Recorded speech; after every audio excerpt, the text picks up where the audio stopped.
Un mineur non accompagné est une personne de moins de 18 ans présente sur le territoire français sans son représentant légal. Au 31 décembre 2019, ce sont près de 40 000 mineurs non accompagnés qui ont été pris en charge par l'aide sociale à l'enfance, compétence des départements. L'ASE finance l'accueil de ces mineurs présumés dans des foyers ou des familles d'accueil.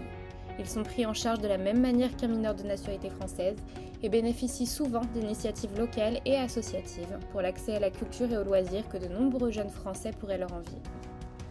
Gardons en mémoire qu'un mineur ne peut être expulsé du territoire national. C'est sur cette base que ce système favorise en réalité l'entrée d'immigrés clandestins. En effet, la fraude sur l'âge des mineurs isolés est massive.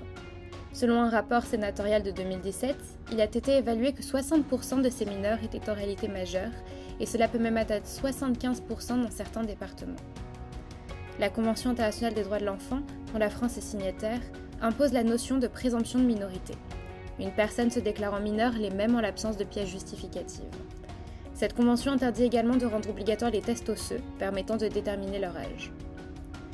Par ailleurs, le nombre de demandes de prise en charge est sans doute très sous-évalué, puisqu'un jeune reconnu majeur peut très bien retenter sa chance dans un autre département qui procédera à une nouvelle évaluation.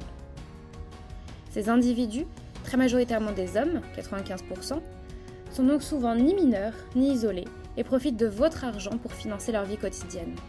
Cela représente entre 40 et 50 000 euros par mineur et par an. C'est donc une véritable filière de l'immigration clandestine qui est financée aux frais du contribuable. Contre cela, seuls des conseillers départementaux Rassemblement national agiront.